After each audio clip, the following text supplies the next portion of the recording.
Dunna dunna dunna dunna dunna dunna dunna dunna dunna dunna. Coming to you live from the Hellmouth. It's the Popular Cinema Podcast. I'm your co-host Payne, And I'm Bill. and welcome to episode 46. Your head is very shiny. I feel like I need sunglasses when I'm looking at it. You want me to turn off my video? Well, I mean, it's fine. I'll just turn the phone the other way. Well, Because this the glare, just the glare, you see. It's blinding. This is episode 46. It's June 4th, and technically, I, Payne, am not in Studio Payne, Studio Hellmouth, whatever I call it over there, Chateau Payne. I'm not there. Where Bill, are you? well, I'm over at my girlfriend's house using her equipment. Because unlike all the other thousands of geeks in the world who do podcasts, we can't figure out a way to make the shit work when we're in the same room. You are correct. All right. So you're holding it down over there with the interns, Scooties and Ferg, making it happen. Yeah, they're working overtime today. Scooties is actually awake. So we've got no script. We're out of place, but we're still going to let this roll, huh? Because you've got to get on the road. Is that right? Yep. We're just going to shoot it from the hip today. We're just going to go live and just whatever happens, happens. It's going to be one of those, like, you know, perhaps wonderful accidental miracles where we just have a fantastic show completely without a script. You know, I promised the people like an episode or 2 episodes ago that we wouldn't do shit like this again. I kind of think we excel at this myself, but we'll see how it goes. Bill, why are you in town? Because it's Wonder Woman weekend. What? Yeah. And we have seen the movie that all the world was waiting for. You know, Bill, I was really concerned that you were going to come up here wearing some sort of tiara and our bracelets. Well, just so you know, I actually added them to my cart at hottopic.com, and the only reason why I don't have them is because they happen to be sold out, because everybody else got to them before me. Are you kidding me? I am not. Okay. I wasn't sure how that was going to go if you brought that stuff up. I feel like it was going to be some sort of like down out like fight over our friendship. You expressing yourself. That's what I was thinking. So you would not have cared for me going into the movie theater wearing my tiara and bracelets? That would have been like objectionable to you? Yeah, that would have been too much. It's too much. I got a rep up here in the Hellmouth. That's so funny and cute.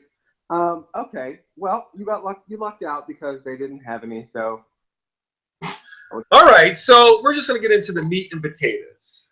We saw Wonder Woman twice. We saw it in the evening on Friday and Saturday afternoon. And our favorite, let's give a shout out.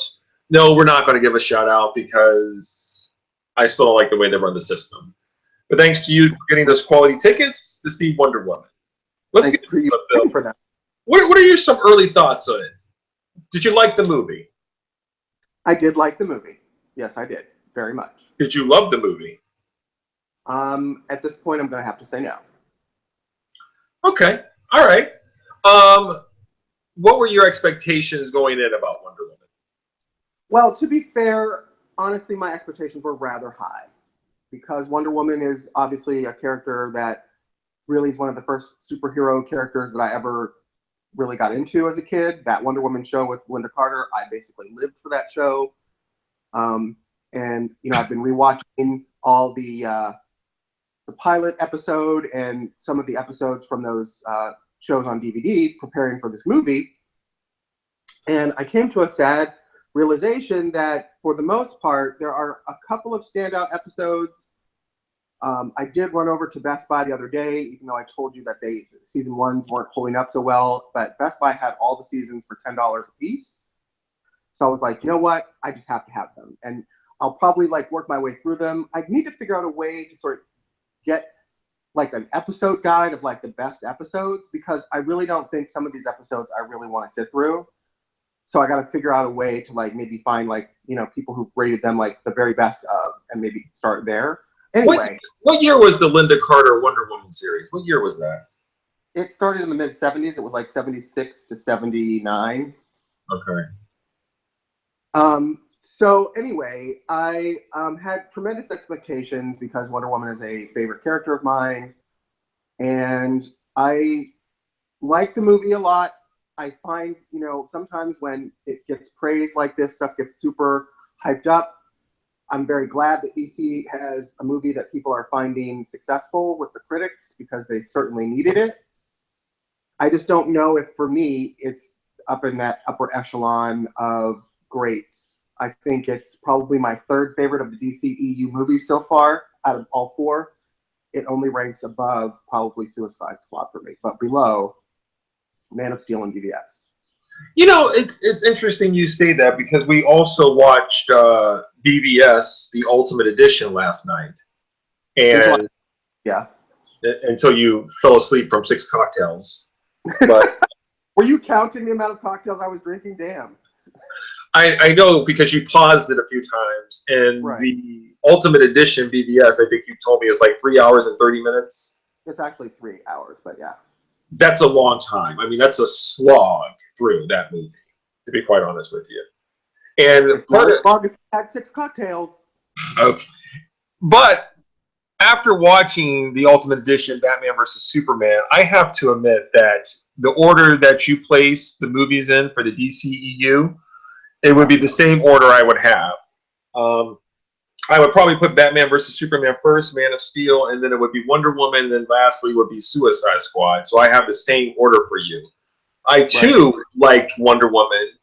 I don't know if I loved it, and I had high expectations on it, so much based on the trailer. I actually thought it was going to be one of those like movies that was a game changer for me. That would be like up there with my Winter Soldier type of thing. Maybe Logan now. It would break that whole thing.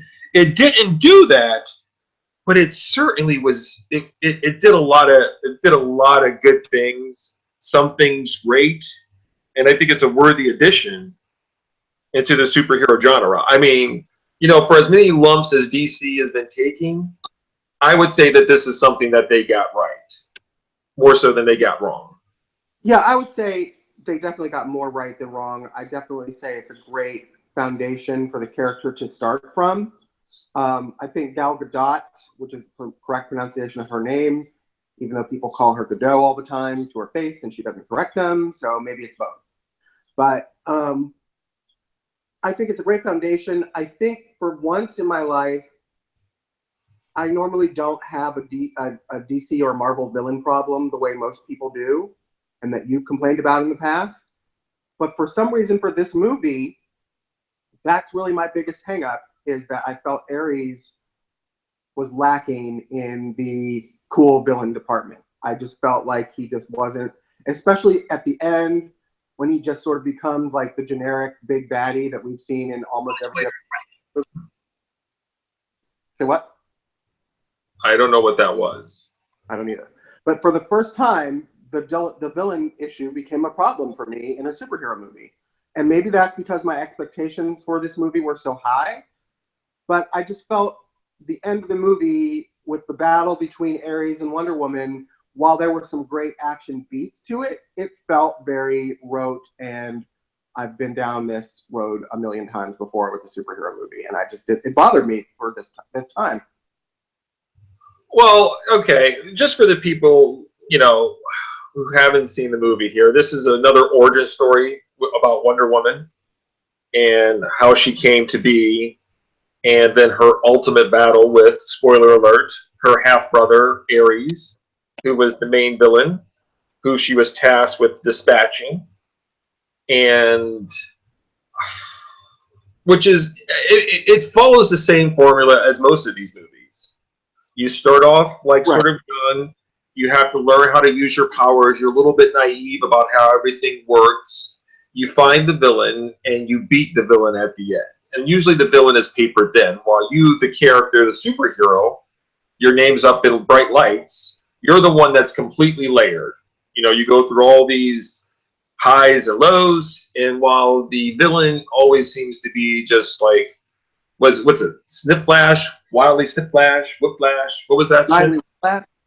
Yes. Snidely Whiplash. Yes. Whiplash. Anyway, I do have a problem with the villains all the time, mostly outside of sort of like a Magneto or Loki type of character.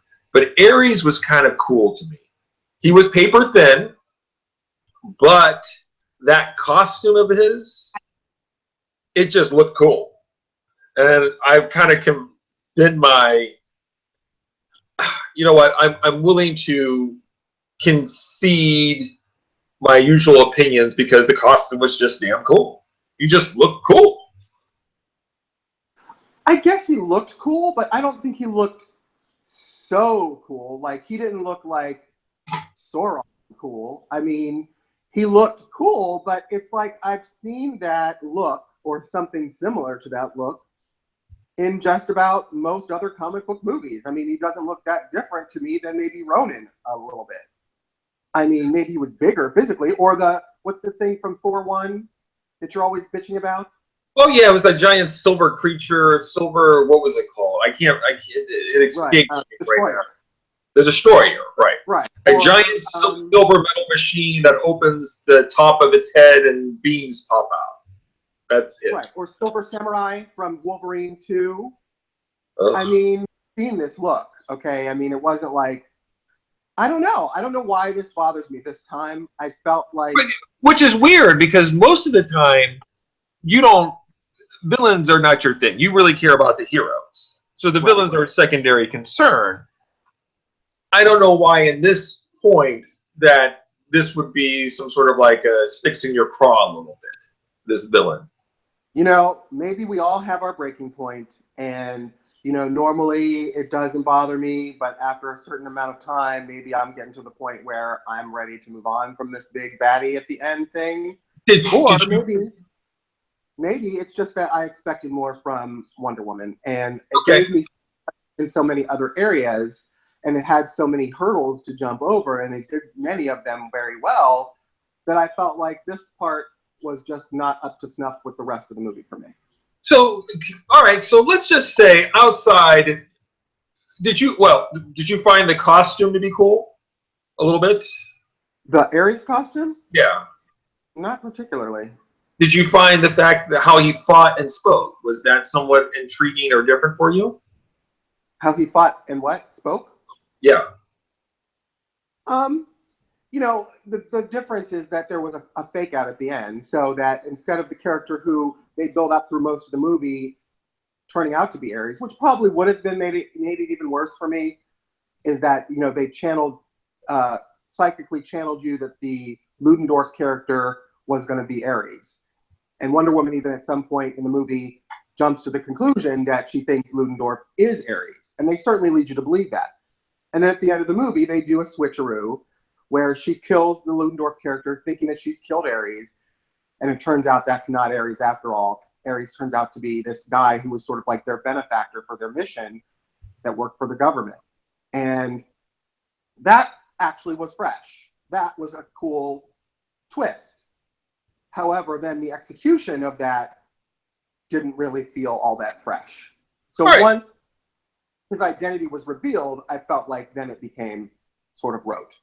All right, so let's just say it was a bit of a hurdle with the ultimate villain that's destroyed at the end, which seems to be a common thing with these superhero movies. How did you feel throughout this movie that Wonder Woman appeared to be dispatching, actually killing people? Did you have a problem with that, or did you enjoy that? Was that fresh, different, new? I didn't. I think the only kill that bothered me of hers was the one where she killed Ares, or she killed Ludendorff thinking it was Ares, and then it turns out that she kind of jumped to the conclusion that it was and didn't really do the full diligence in weeding out the fact that it wasn't Ares. She didn't arrest him, she didn't put the cuffs on him and take him in and hire a lawyer for him? Or question him, you know, thoroughly.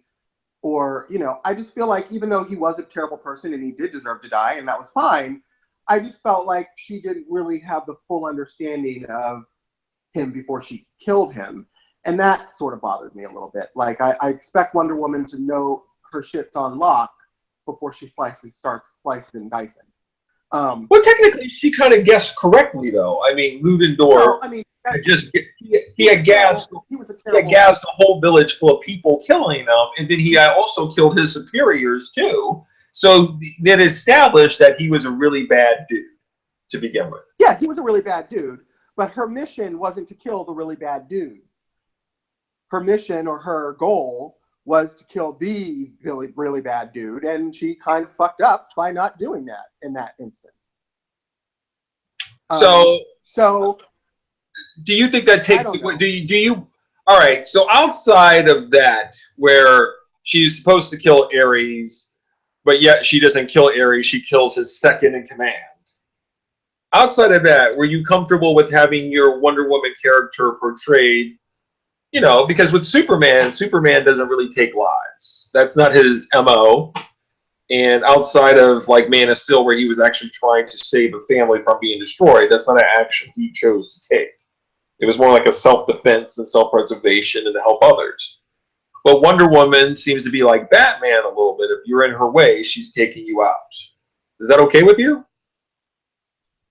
Yeah, I feel like, I mean, if you've got, if something's in your way or they're firing a bullet at you and they're threatening your life, then, if heads roll off their shoulders, then they roll off their shoulders. Get the hell out of my way. I mean, it's kind of like she's a warrior. She's from a warrior culture. She is, kind of like the female version of like maybe Conan, the barbarian. So, yeah, I mean, you don't fuck with these bitches because they've been trained to knock your fucking head off. You know what? That was actually very refreshing for me. Unlike in comparison to like the Marvel universe, they strive to stay away from their superhero characters killing people. Like they try to avoid putting them in situations where their heroes have to go along that moral quandary of do I kill this person or not? Either they're killing aliens or robots, but avoid destroying other humans or killing them or taking their lives, however you want to say it. They don't put it in that, and that's how they do it. It's entertainment. It's a little bit more lighthearted fare. With the DC universe, they seem to be putting their heroes in situations where they're actually taking human lives, and it makes you wonder if this is a wise thing to do. Do you support that or not? They put you in a little bit more of a thinking man's movie, a little bit. Because you're not used to seeing that after watching Iron Man and Captain America and Thor. You're not used to seeing that. And so when Wonder Woman drives her sword through a individual's chest and kills him, it's a little bit, it causes you a moment of pause because you're not used to that level of violence in this type of movies. And I think that, we'll get into this a little bit later on, but I think that's part of the DC oeuvre is that they do sort of give you these moral ambiguities with their heroes, whereas most of the Marvel characters, Captain America, even Iron Man, they're all firmly on the side of do-gooders. They're all firmly on the side of, making the world a better place without question. And I think the DC movies they don't put them in a gray area are a little bit more layered. Yeah, absolutely. And I think that that's smart of them to stand apart from Marvel. And I do find it interesting as a viewer and as a fan of these characters that they do add these sort of multiple layers to them, and it makes them more interesting. That being said, I'm not sure I'm entirely on board with when Superman had to kill God at the end of Man of Steel. It didn't bother me that Batman had to kill a few people who were firing machine guns at him in BVS. Hold on. In this particular instance of Wonder Woman, Batman versus Superman, I just watched this with you here. They were shooting at him because he had attacked them. It was fair for them to respond with proportional force. He rammed one of their vehicles and flipped it over. Of course they were shooting at him. He was the aggressor. They were minding their business, and he was the aggressor.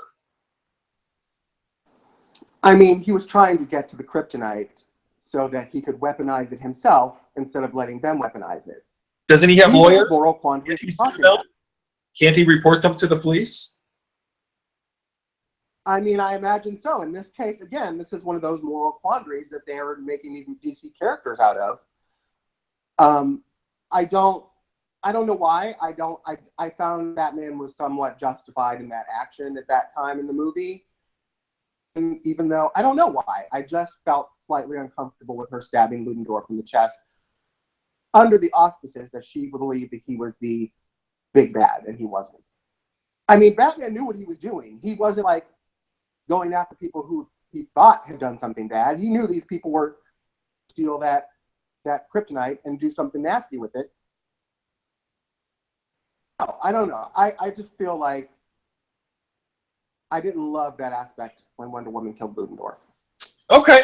You know, this Now, whole I've been a little bit negative. I've been a little bit enthusiastic about Wonder Woman, but I want to say, as far as like the characterization, as far as like the acting of Gal Gadot, I think she's fantastic. I think she's a discovery.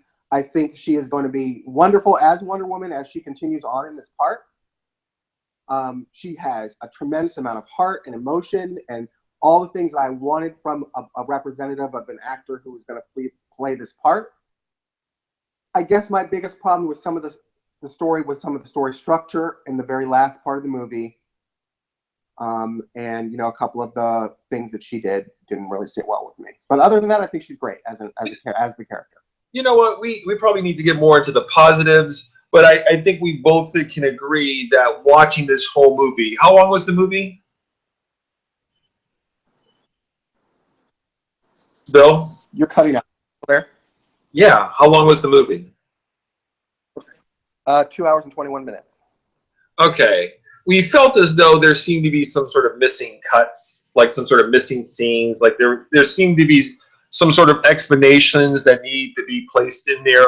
There needs to be like another cut, like another Ultimate Edition cut of scenes added in to really flesh out some things. I mean, it was running long at 2 hours and 21 minutes, but it feels like there needs to be more to it. More meat needed to be added. It felt like some of the things that they did were sort of truncated in certain parts. Like the training session, I felt like just didn't have enough meat to it to me. Like it took up, you know, a good 20 minutes at the beginning of the movie. But I just, at that point, Wonder Woman hadn't been established enough as a character for me to care that much about her. And so some of her motivations just didn't feel like completely believable to me in that part of the movie. Okay. And also, you know, the whole fish out of water aspect that they have with her, where she comes, she's very naive, she's been sheltered on this island for her whole life. So when she comes to the world, she's behaving very much like somebody who's just never been out of, like, you know, their little area. And I felt like they laid that on a little bit thick for me in places. I feel like that's an old thing to do now. You're right. The fish out of the water is very cliche. You know, you come here, you're like, what is this box? Television? Interesting. You know, it's a lot of that. But yeah, okay. You know, I feel like that was like it goes back to like the original Thor movie. What? Say what? Here, I'm going to shut off my video. Okay. Why? Well, maybe it's using up some sort of like bandwidth or something, or maybe it's slowing down because it's trying to shoot video and audio. Okay. Maybe that would help. Okay. Yeah, I felt like that. I mean, I just felt like they made her so naive that like I found it hard to believe that she could actually breathe and like walk at the same time. Sometimes. Okay. Let me say this. The beginning part of this movie for me is just, I feel like it's an episode of 300, if you remember Zack Snyder's 300, with these warriors in their training, but they're Amazons. And the whole thing where they're on the island and they're showing her from a child up to her training, and right when the Germans attack, to me, that part right there, that first beginning part, you could have gave me a whole movie just on that alone, watching those Amazons. What is it? Connie Nielsen, Robin Wright, and the little girl who played, Wonder Woman, Diana Prince. It's just those action scenes with these women training, they just look badass. It is 300 for females, and it just looks cool. It just looks cool. It's like Gladiator. And yeah, I agree. I mean, the film is shot beautifully. The island, or the CGI island, or whatever they made it out of, I believe they filmed a lot of that in Italy. And the whole like battle part about it, that was cool too. I just felt like, again, there were some things that just did not feel completely natural to me, as far as like the character motivations, and as they moved along, and she leaves the island, and she comes to I guess, where was it, England they were at? yeah, I just London. could have been maybe fleshed out more in some places, but it turns out that there are no deleted scenes. So whatever was on the screen apparently is what they filmed, and that's what was in the script. And so that's the way it was written. There's no deleted scenes apparently. I feel like when they do stuff like that with these movies, I feel with superhero movies, they need to kind of explain the limitations, as well as the extent of the powers of the characters. And sometimes they do a good job of doing that, and sometimes they don't. Like, I felt like they needed to do more with letting me know exactly what the Amazons are capable of, outside of being really great fighters. Can they lift things also? Are they really stronger than the average man? Like, they needed to kind of give me more of that. And I think the DC world seems to be kind of always playing a mystery with you about how much the people can do, or what's the extent of their powers. Right. Another positive for me, though, then would turn out to be Chris Pine, who I've never really seen in anything, and I never really as an actor, but he was fantastic as Steve Trevor, and the chemistry between him and Gal Gadot as Wonder Woman, just great. The strongest love story in any of the superhero movies I've ever seen. My favorite superhero couple would have been Pepper and Tony. But I'm sort of thinking from Iron Man, but I'm sort of thinking this one's going to take over as my favorite love relationship in a superhero film. Really? Yeah, I thought they were great together. I just thought they had a lot of magic. Wait, who's going to take over? Say what? What are you doing with the microphone? What are you doing? I'm not doing anything. I'm sitting still. Turn your video off. Okay, how do you do that? I don't know how to do that. There's not a video button. There's not a camera button. Oh, I see it. Okay. Is that better? Yes. Are you talking through your microphone? I am. Okay. Well, I need my phone, just so you know, though, to be warned, my phone is on 19% power right now. I don't know what the fuck's sucking all the juice, but we're down to 20%. All right, you hear that, fans? He's got 19% power. It might be our shortest episode ever. So yeah, I mean, what did you think? What did you think of the chemistry and the relationship between Wonder Woman and Steve Trevor? Oh, I thought it was great. I bought it. I bought the whole thing, but I think it's because I bought her in the role as Wonder Woman, and I bought him in the role as Steve Trevor. I think it seemed to work perfectly. Like, it wasn't forced.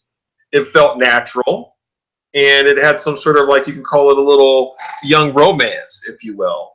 And so it kind of flowed, and the fact is that he sacrificed himself and gave her the kind words at the end of the movie.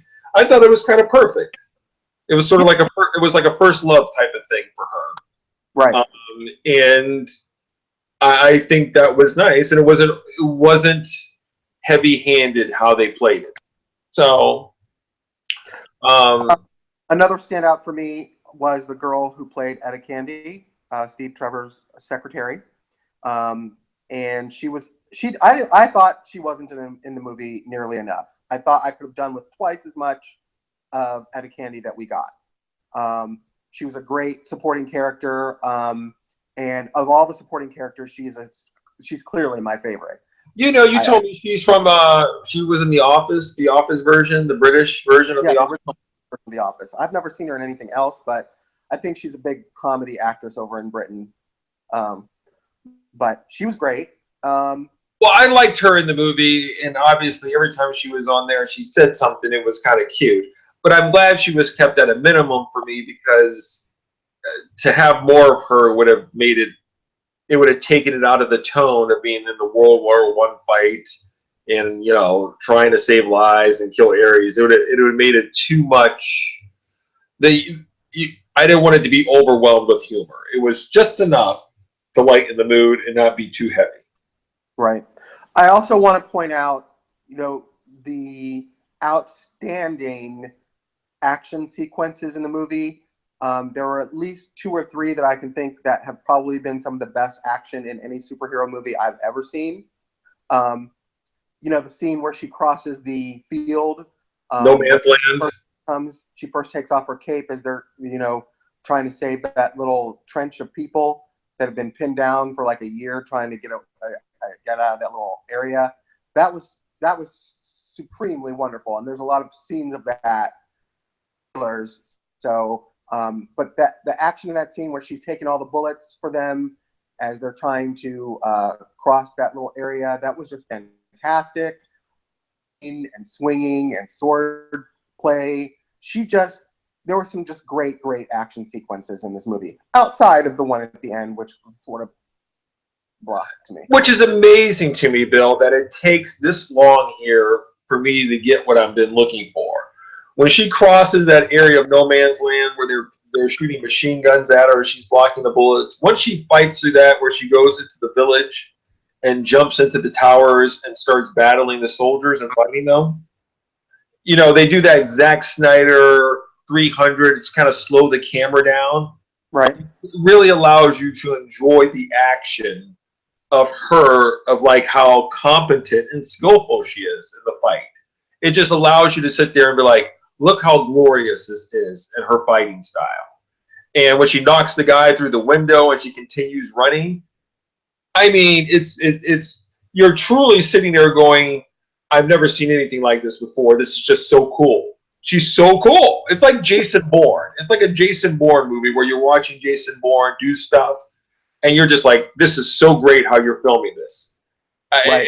It's beauty on screen. And I don't think you get that a lot from some of these superhero movies that I see. I think the action becomes a little bit rote, and you get kind of used to it. And so when they do something, you're just like, yeah, I've seen that fight and punches a million times. And that's why I think kind of slowing it down and having her do things that seem incredible, but allowing the camera to linger over just makes it more impactful. It just makes it more impactful. Like it's, the part where they hold up a piece of metal that allows her to jump up in the sky to take out this marksman up the tower. Right. Like when she jumps, the camera swings out to the side. So you see how high she's going up. And she's striking this pose as she's heading forward. And you're just like, I mean, the whole idea, I believe, that the director is trying to convey was like, holy shit, look what's happening. How cool is this? And I'm sitting there with her going, this is so cool. It's so cool. Right. I mean, a lot of it was like a comic book come to life. And that's kind of the larger than life action that I like to see in my comic book movies, where they behave in ways that, just a full display of their powers at their peak. The closest equivalent in the MCU that I would probably think of would be Captain America. I mean, they do a lot of very comic booky movements with Captain America as well, and I think that's probably the closest to this, I would say, as far as my enjoyment of the on-screen action of the characters, that I would compare to this one. And I think for me, that's the type of style I prefer.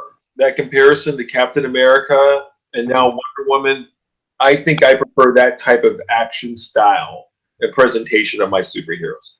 Not that I'm not open to other things, but I think it really captures it, like my vision, my comic book come to life. That it really. Yeah, there were moments in this movie that bested the action in Man of Steel so much that it's ridiculous. Like, one thing about Man of Steel, and I still do prefer that movie over this one as a whole, but a lot of the Superman and stuff felt like it just wasn't completely the way I wanted to see it represented. Completely nails it so well that I really hope that for the next Man of Steel movie and the next Justice League movie, that there's a lot more superhero Superman display of his powers in those movies for her. She was Yeah. great. What did you think of? Let's see here. Did you like Connie Nielsen and Robin Wright? They were fine. Connie Nielsen was serviceable as Hippolyta, and fine as Robin Wright. I mean, I'd probably say I prefer Robin Wright a little bit. I mean, talk about the cool aunt. I mean, that's just the great, the mother sort of figure that Hippolyta or Hippolyta, however you want to say it, really should have been. I mean, she was cool. What did you think of the other cast members? The other Steve Trevor's band of friends. Like I told you before, it's sort of reminded me a little bit of Captain America's Howling Commandos, just sort of like this band of misfit characters, supporting characters. They were okay. I didn't have necessarily have a problem with them.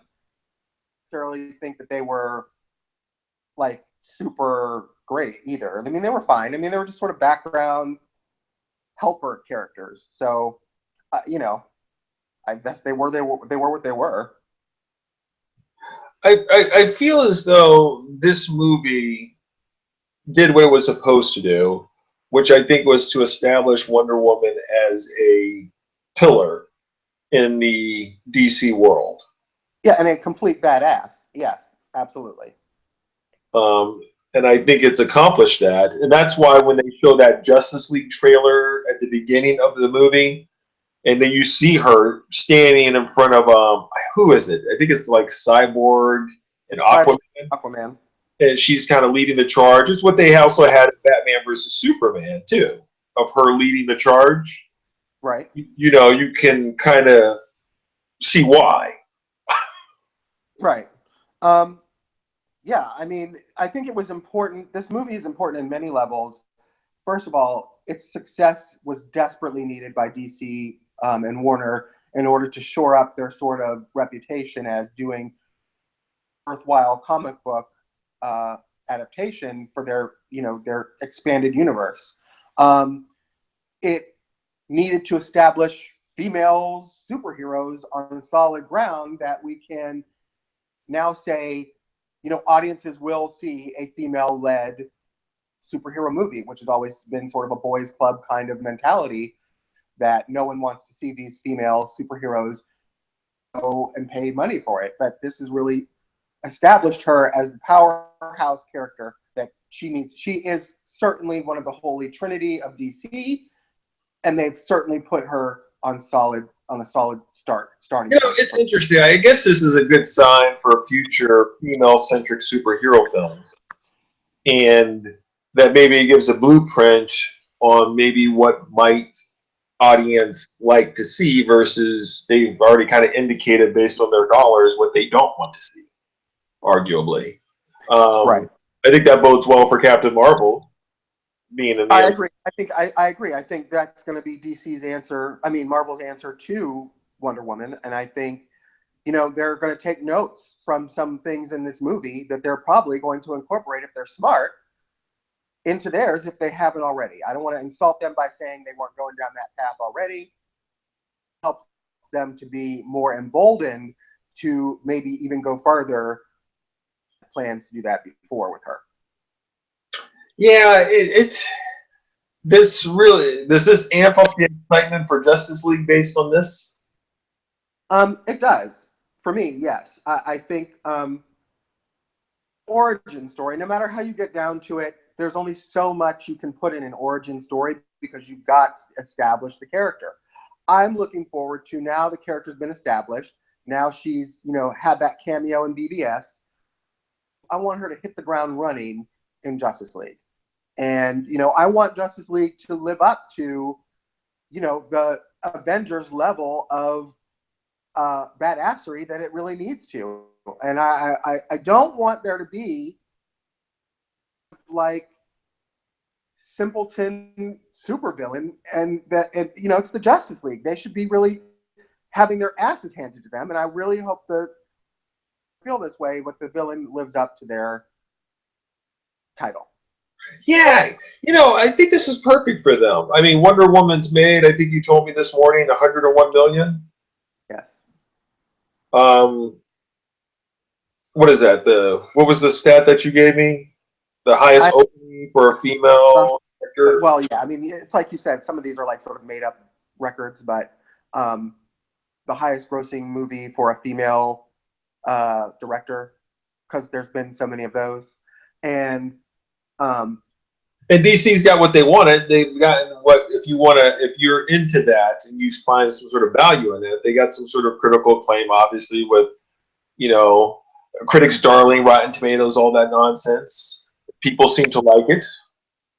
You know, this comes down to, for me, I don't know if it was overhyped for me and that somehow influenced my being a little bit harsher on the movie or what.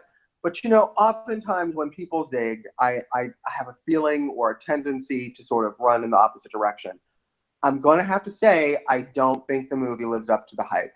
I don't think it lives up to the 97% freshness rating, although I'm glad it did because DC needs it.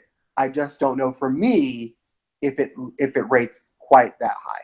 Now, what was Batman versus Superman on the scale for using Rotten Tomatoes? Where does that stand? It was 7% fresh. Are you kidding me? I'm not.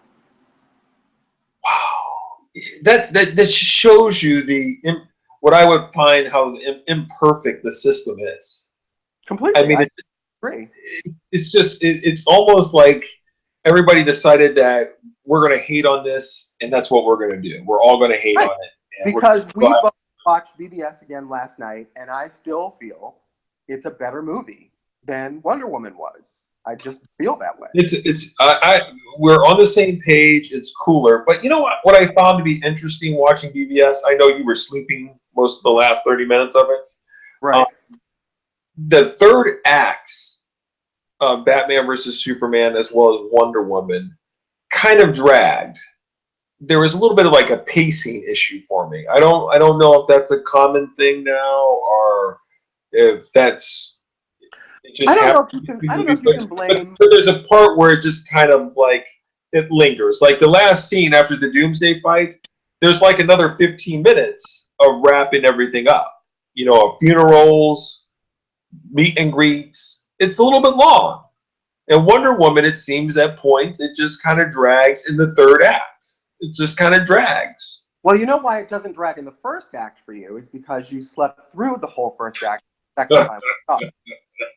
So that probably has to do with why you felt the movie moved along swiftly at the beginning. I have a medical condition. Right. It's called narcolepsy. That's your medical condition. I can't eat fatty food before going to the theater. I just, you know, instead of my normal thing where I like hit you in the elbow with my elbow like 10 times to wake you up like every 2 seconds when you fall asleep. Yesterday I was just like, you know what? Fuck it. Let him sleep. I just let you sleep. I think you slept through at least 20 minutes of the movie yesterday. I thought I was getting over you. I'm like this. I must be sleeping silently. He doesn't know. I'm like, no, I knew it all the time, but I was just like, you know what? I'm just gonna go ahead and let him sleep. So, anyway. Well, once I slept, I was refreshed. I was able to power through. What was so sad in the first viewing, I was just like this. Spoiler alert. How did Steve Trevor die? I was like, oh, right. I slept through that the first time. So, right. That's right. I'm sorry. I forgot. You fell asleep in the first showing, which is a new thing for you. Normally, you can make it through the first showing. No problem. This time, you fell asleep in the first showing of the movie. I don't know if that speaks well for the movie. I'm so tired. I'm just so tired. Oh. Yeah. Yeah. And not only that, but you fell asleep in the third act of the movie, which is like the big payoff. Yeah. You know, I have to admit, I think you're right that a lot of it was, I don't think the movie was over. There was a lot of hype and a lot of positive reviews about the movie. I I don't think I was influenced by that. I watched the trailers, and I think the trailers alone got me hyped for the movie as well as raised my expectations. That's where I placed them and thought that this was going to be something for me like a Winter Soldier, maybe like a Logan movie, something that was just going to be a game changer. That's what I kind of went in, where my attitude and my perceptions were based on. It's a pass. The movie is good. I would highly recommend it. It's enjoyable in a lot of aspects, but it didn't hit into that great. It didn't hit that great category. It didn't rise to the level of greatness that I wanted to, but it certainly established itself as a top notch in the superhero genre. I mean, it beats out a lot of MCU movies. So does it? It's obviously not in the same category for you as Winter Soldier. What about Civil War? You know what? It's not fair for me because we probably have to watch Civil War again. And, the Russos pissed me off with that shaky cam stuff. So I have to kind of watch it again. It's been a long time since I watched Civil War. And maybe with a fresh pair of eyes, I might feel differently. But right now, Wonder Woman, those action scenes alone would push it above Civil War for me. Okay. I'm going to say, again, it's probably ranked number 3 out of the 4 DC movies for me. For the year in movies so far, and it's behind Guardians of the Galaxy. So right now, it's probably going to sit at number 3 for me. We've got another summer movie this summer, Spider-Man's reboot, Spider-Man Homecoming. I'll see where that goes. Then, of course, we've got Thor Ragnarok this fall, in September, and Justice League. It's amazing that you're putting it behind. Do you think it's fair to put it behind Guardians of the Galaxy when it seems like it's kind of a different tone? I mean, Guardians of the Galaxy is supposed to be a fun romp. I would call it like a Transformers, Fast and the Furious, Pirates of the Caribbean movie. I'm just judging it on like my rankings of my favorite movies, or the way my movies roll out for me this year, on my like favorites of this year. So I'm not really comparing it. I'm just saying which one I prefer, or which one I think had me feeling like that was really a great time at the movies. Just on that general application of the criteria, I'm saying it's behind Guardians. Huh. That's my preference for the year. Those are very tough questions for me. You know that, right? Right.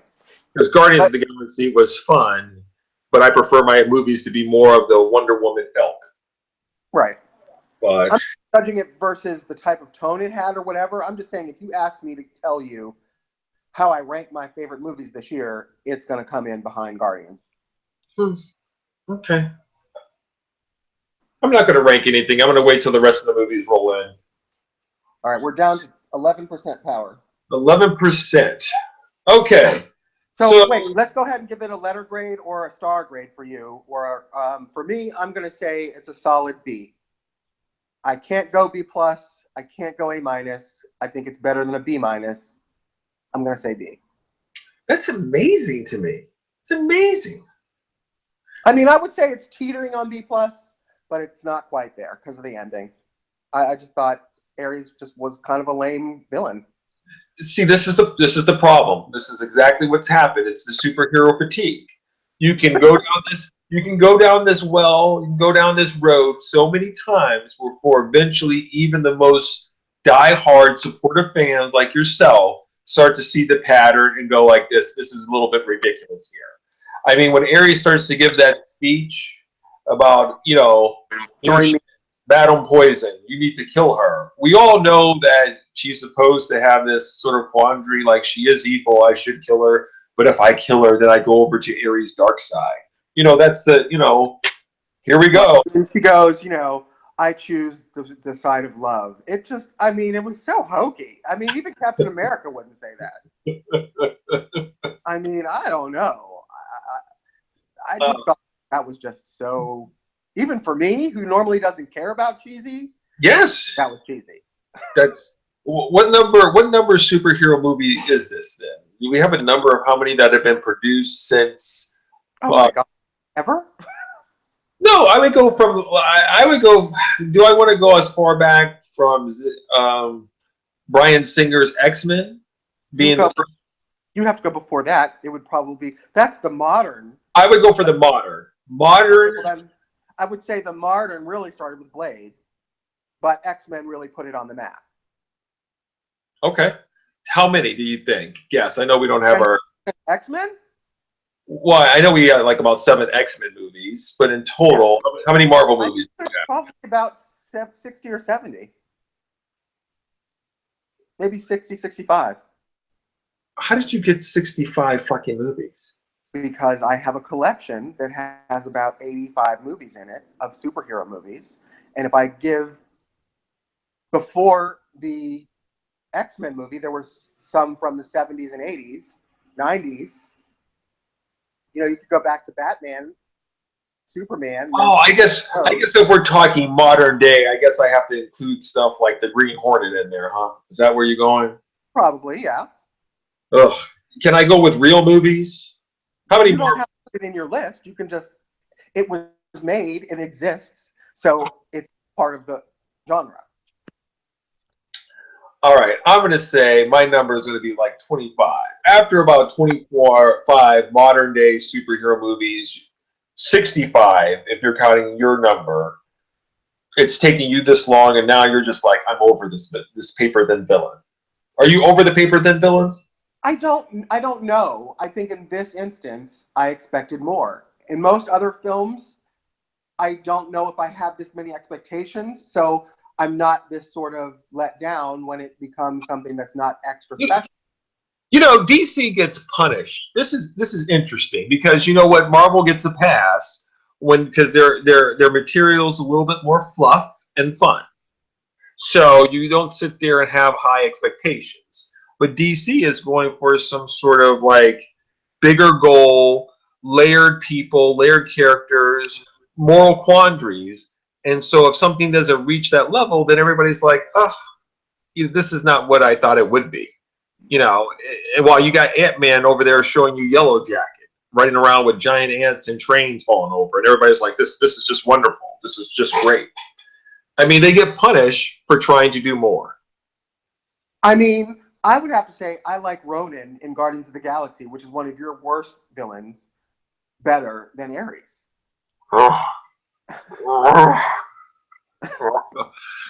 Is that the same guy played by Lee Pace that lands on the planet somewhere on a giant world and starts to give a speech of how he's going to destroy it to a bunch of village people who don't know who he is? Yes. Okay. But here's the thing. They weren't trying to make him any more than what he was. He was a paper-thin villain with paper-thin motivations, and he was really the lackey of the big bad, which is Thanos. Okay. Well, Ares is supposed to be Thanos of Wonder Woman, and I don't think he really lived up to that sort of expectation. More from the big bad of the Wonder Woman universe. Okay. All right, so you give it a B. I'm going to also give it a B as well. Okay. It's a positive grade. It's got a lot of good things going for it, and I'm not going to be the one to kick dirt in DC's face. I did enough of that on Suicide Squad. Yeah, I'm not kicking dirt. It's worthy. I just feel like somewhat like it could have been better. I expected it to be somewhat better. This is really good, though. I think it's. I mean, if these things are designed to help build in the universe, then this helps move towards Justice League. It makes Justice League, I think, has a better shot at maybe hitting the $1 billion plateau.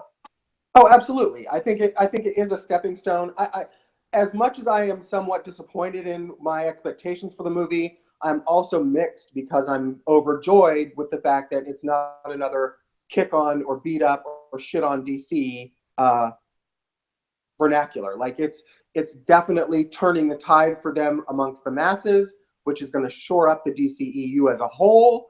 And for that, I am super happy. All right. You know, even though I would have been happier if I could share in the joy of this, I'm happy they're at least having success. All right, where you at on your percentages? We're down to 9%. 9%. Yes. All right, do you want to wrap it up, or you want to add a few more topics in there on our way out the door? We should probably wrap it up. I gave you the option, and of course you would sit there and say it's time to hit the road for you, huh? Yeah. This might be our shortest episode ever. How short is it? I don't know. It's got to probably be less than an hour. I mean, anything under an hour, it's got to be. We've had mini casts before. We did mini casts, reviews, and stuff. So that's not the shortest. I guess not. I don't know if I count mini casts anymore. I feel like that was back when we were like noobs or something. I'm talking in the modern day where we got our shit together, not including today's. How about this? How about we compromise and discuss the second movie we saw this weekend, and then wrap it up, which was Get Out this morning. Oh yeah, okay. We saw Get Out, and I don't even know who the actors are that starred in the movie. Yeah, whoever they were, they cost like 2 cents because the whole budget was $4.5 million. Unfortunately, as usual now, since outside of the superhero genre, I don't go to the movies, and I believe, as Bill told me, Get Out came out in 2016, which cost $4.5 million from one of my favorite studios, Blumhouse, and has grossed over $270 million. Big Bonanza. Was the hype real?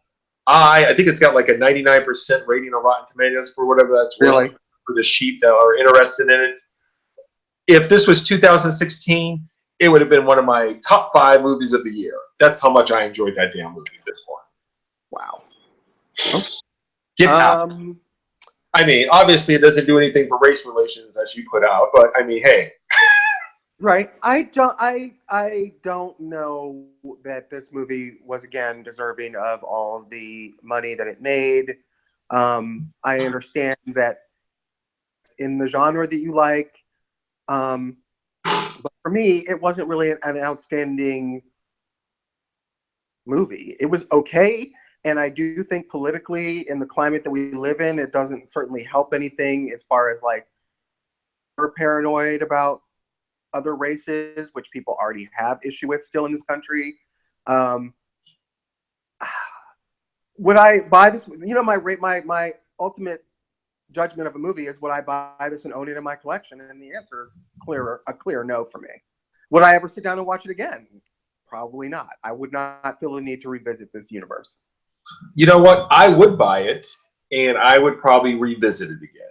But this is one of those movies, I don't know, like you would play with mixed company type of thing. Especially like with interracial couples. Right. Right. You know, it could cause a little bit of a moment of pause on everybody's feelings. I don't know. I'm not really sure. It's just one of those things. You're right. It could cause some sort of issues and start thinking, but it addresses. You know what I want from my directors, and what Jordan Peele did is it offers a new spin on an old tale and things that are relevant nowadays. You have a lot more interracial couples out there, and it sort of does what these movies are supposed to do. Horror movies are supposed to strike at like basic fears and old myths, old stereotypes, and that's what it does. It amps them up and brings those things to the top. I think it just basically reinforces the inherent mistrust that exists in a lot of racial interrelations in this country in the first place. I don't see how it helps anything. It just sort of makes you go, I don't know. It just makes you even less racially integrated. Bill, it's supposed to be a movie. You're not supposed to take it seriously. It's a movie. I mean, I understand, but the message is still there. You think that there's some sort of enclave of Caucasian people who are hypnotizing Black people and then shipping them off to be sex slaves at some else? Really? While it's amped up for cinema and all that other nonsense, I think the basic mistrust between the races is the general bones that I'm talking about. Doesn't help. It doesn't help with. I mean, it doesn't help. And anything that doesn't help for me has potential to do some harm.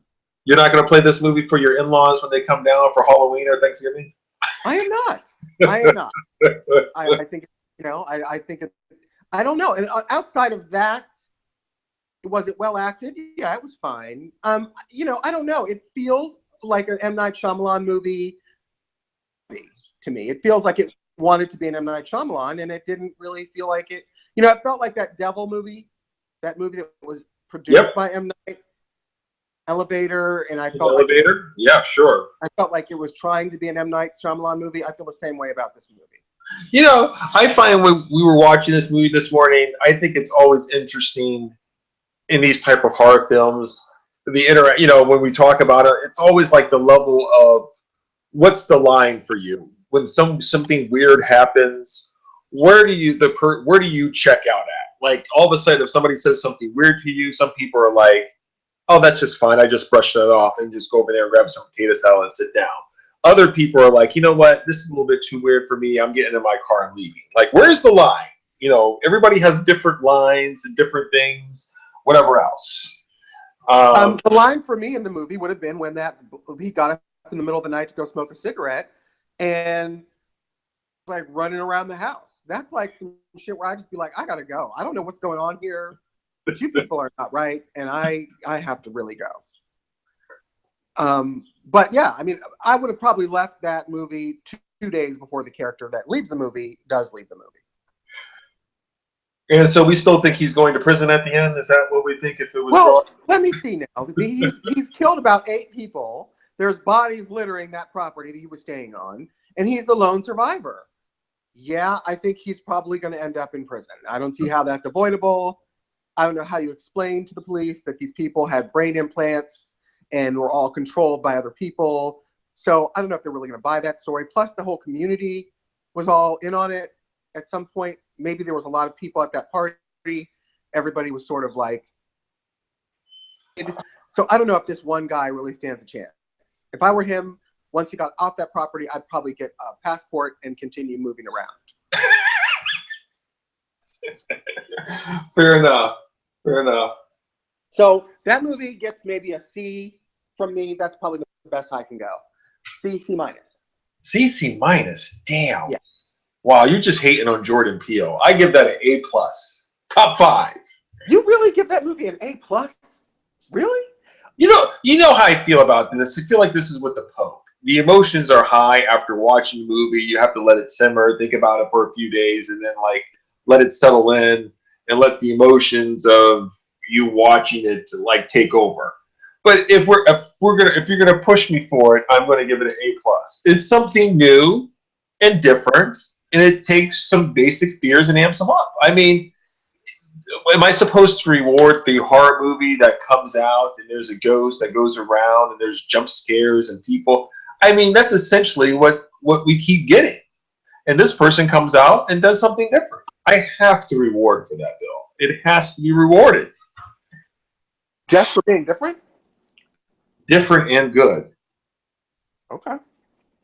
Well, this clearly disparaging taste in films. So you know what? While we're at it here, this is a shout out to Superfan Melissa. I did watch Hidden Figures, and she's not going to like what I have to say on this one here. And I meant to discuss it with her when I saw this weekend, but I did not. I thought it was a little, what's the word I hear? It's manufactured. Like every scene is overplayed. Everything is some sort of penultimate run-in with people. I didn't really care for the first 20 to 30 minutes of Hidden Figures, and I was actually about to eject it. But I stayed with the movie, and by the end of it, I did enjoy it. So I was fascinated with these women's story. I would probably rather watch a documentary on it than some sort of overblown, pandering type of film. But it's a positive. So after but it's not a best picture movie by any stretch of the imagination. But I believe the message in the movie is worthy of watching and hearing. So after hating on it in the beginning of the movie, Turtle Woman Octavia Spencer finally broke through with you and got to you in the end. Yeah, but it was other things. It's the concepts that the movie plays for. She doesn't break through for me, but no, it's the other concepts in the movie I thought were pretty cool. I mean, it's sort of like Grace, the movie with Jesse Owens. It has the same type of flavor where everything is just like this. You're never gonna make it. And then somebody goes, I am gonna make it. You know, they keep doing it. It's those type of lines, situations, and dialogues where somebody's like this. We've never had anybody do this before. Well, you never had anybody like me. Okay, who writes this? Who writes it? Okay, well, I'm glad you enjoyed it. I don't think Hidden Figures is ever going to cross my eyeballs, but I'm glad you didn't waste your time watching it. Yeah. Okay. Well, let's wrap this up, Bill. So, how do you want to work this? I'm going to head back over to you and help you pack and get the hell out of my house. Yep. And then what are you going to do for the rest of your day? I don't know. I got to check in with my woman. She's out there back in the backyard. I don't know what my duties are tasked today, so we'll see. All right. So, let's wrap this up. Thanks for listening. To our fans hanging with us, stick with us. We'll be back in 2 weeks, as usual. 2 weeks as usual. You can always hit us up at popularcinemapodcast@gmail.com. I don't even know what our phone number is. I haven't wrote that phone number down or looked at it now. Who knows if we have. All right. The other way to get in touch with us is through our Twitter feed, which is Popular Cinema. Oh my God, am I losing my mind? At Pop CinemaCast at Twitter, or obviously at Pop CinemaCast. I'd like to give a shout out to my nephew. My oldest nephew just turned 13 today. Happy birthday, Nate.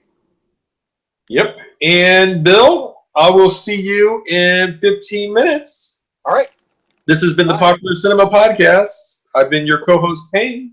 I'm Bill. And